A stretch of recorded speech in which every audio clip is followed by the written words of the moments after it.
Bien, regresamos entonces con Mercedes Arauz, ex ministra de Economía y Finanzas y representante del BID en México. Mercedes, muy buenas noches. Gracias por estar con nosotros. ¿Cómo estás, Juan José? Qué gusto de verte. Bien, cuéntanos, estás en México representando al BID. Así ¿Cómo es la experiencia? Es una experiencia muy interesante. El Banco Interamericano de Desarrollo es un socio, digamos, entre las multilaterales de relativa importancia en México. Nosotros tenemos una participación interesante en préstamos y desembolsos que le hacemos a México, en particular en temas de política pública, y acompañamos sus políticas públicas, ¿no? Y bueno, estamos en una etapa interesantísima porque justo es el cambio de gobierno, es un nuevo gobierno que ha venido con una vida muy grande de reformas y en varias de ellas le hemos venido acompañando, desde las proposiciones en términos de mejora de la calidad del endeudamiento público a nivel de los subnacionales, ¿no? De los estados y municipios, mejorando sus disciplinas fiscales, hasta temas de salud y temas de educación, que han comenzado una gran reforma en que va basada en la mejora de la rectoría, en la capacidad rectora del propio gobierno de México sobre la educación, y además con un sistema de evaluación muy importante, que era un poco lo que habíamos comenzado a hacer nosotros, ¿no? En algún momento.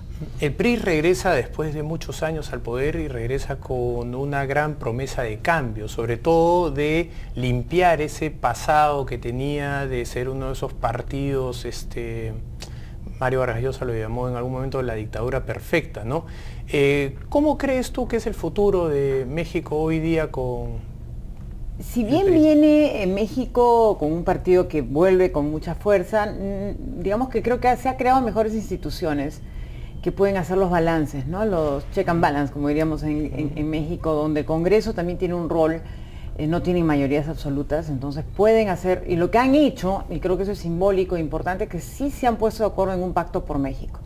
El debate desde lo más alturado, buscando propuestas de reformas profundas, desde la reforma energética hasta la reforma fiscal, que son elementos que vemos un PRI, por ejemplo, que ha decidido como partido sacar de su constitución básica como partido el hecho de que no podían subir los impuestos al IVA a los alimentos y medicinas, por ejemplo.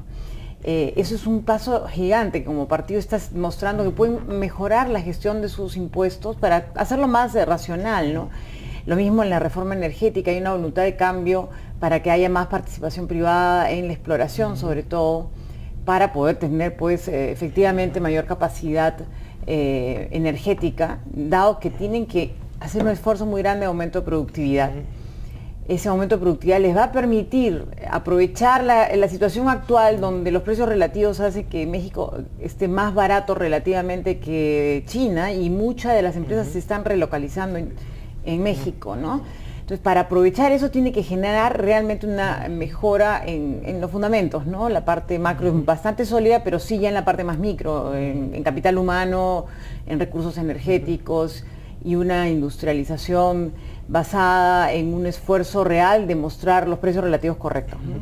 Como economista estás pasando entonces por un momento muy especial, porque México es uno de esos países que está visto a ser uno de los grandes en el futuro. En alguna lista lo he visto dentro de los 10 primeros para el 2030. Está anexado casi a la economía norteamericana, que es una economía pues gigantesca, es casi 25% del PIB mundial. Como economista, ¿cuáles son los aprendizajes?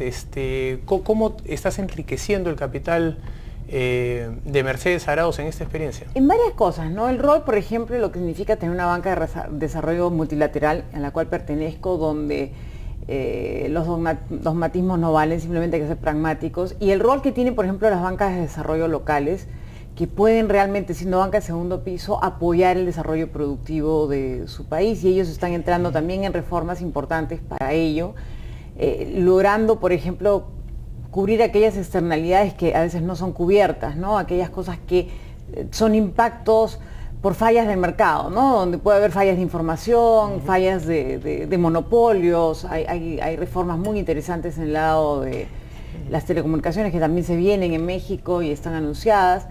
He visto un planeamiento, el equipo económico mexicano es de primer nivel, o sea, todos son profesionales de muy buenas universidades internacionales y con capacidad técnica dirigida al gobierno. Y hay una institucionalidad pública que es muy fuerte. inclusive una institucionalidad de partidos. Y eso hace posible esta capacidad de unirse y hablar de un acuerdo por México, pero no un acuerdo en vacío, sino un acuerdo en la práctica, con fechas, con formas de medir sus resultados y en la búsqueda de más Cuéntanos transparencia, un poco ¿no? sobre ese acuerdo, porque es lo que muchos analistas venimos solicitando hace mucho tiempo, un consenso sobre hacia dónde ir, ¿no? El Acuerdo Nacional claramente no está por algún motivo cumpliendo ese papel. ¿Cómo los mexicanos están haciendo este acuerdo por México? Para empezar, son 3 partidos políticos, hay más, ¿no? Pero digamos 3 partidos políticos fuertes que han logrado ponerse de acuerdo y sentarse en la mesa y decir, bueno, aquí hay algunas líneas de acuerdo que creemos que son fundamentales para dar el salto en su capacidad de seguir creciendo más. ¿Partieron por hacer un análisis de la realidad mexicana o de frente se fueron hacia el futuro? Yo creo que ya conocían la realidad, de hecho México es un país bastante estudiado y hay material como para hacerlo. Pero ya era evidente, por ejemplo, el caso del tema de la educación pública, donde el sindicato más poderoso de América Latina está en México. Era importante quitarle de las manos a ese sindicato ese poder absoluto en la toma de decisiones, de manejo de los recursos, en la incapacidad de hacer reformas para que los verdaderos maestros dieran los frutos. ¿Cómo hicieron eso sin generar una masiva protesta? Había una irrupción muy importante, comprobar que la líder de este sindicato, la señora Alba Ester Gordillo, era una mujer que hacía robo permanente de los recursos del propio sindicato.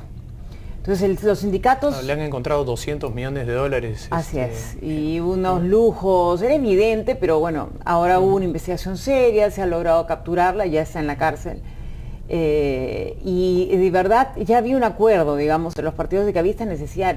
Toda la sociedad decía, tenemos que evaluar a los maestros, tenemos que buscar que la educación mejore. México no puede ser el último en la cola en la OECD en términos de educación. Y ese convencimiento creo que logró que todos tomaran como una decisión que enfrentaran el tema, y se ha pasado esta ley que fue aprobada mayoritariamente en el Congreso y luego aprobada por una mayoría muy importante de los gobernadores de los estados. Entonces esto va a llevar a realmente un camino ojalá exitoso en materia de reforma. ¿Han trabajado ellos por pilares? ¿Cuáles son los principales ejes? Los principales ejes de México que plantea el presidente Peña Nieto van dirigidos a un salto en la productividad, un incremento de la seguridad social, digamos, de la protección social de los trabajadores y lo mismo en la mayor integración al mundo. No podría ser un país que esté participando en las cadenas globales de valor, pero... altamente protegido era México. Exacto, pero el nivel de protección ha bajado muchísimo y tiene múltiples acuerdos comerciales, pero hay que darle la siguiente revisada, digamos, ¿no? El salto cuántico, la necesidad de una reforma energética que estaba en la lista, el tema de un adecuado nivel de reforma educativa, entre algunos de los pilares que se han mencionado, ¿no? Muy bien, vamos a hacer una breve pausa y regresamos con Mercedes Arauz. Estamos revisando con ella su perfil económico. Vamos a una pausa y regresamos. Scotiabank, descubre lo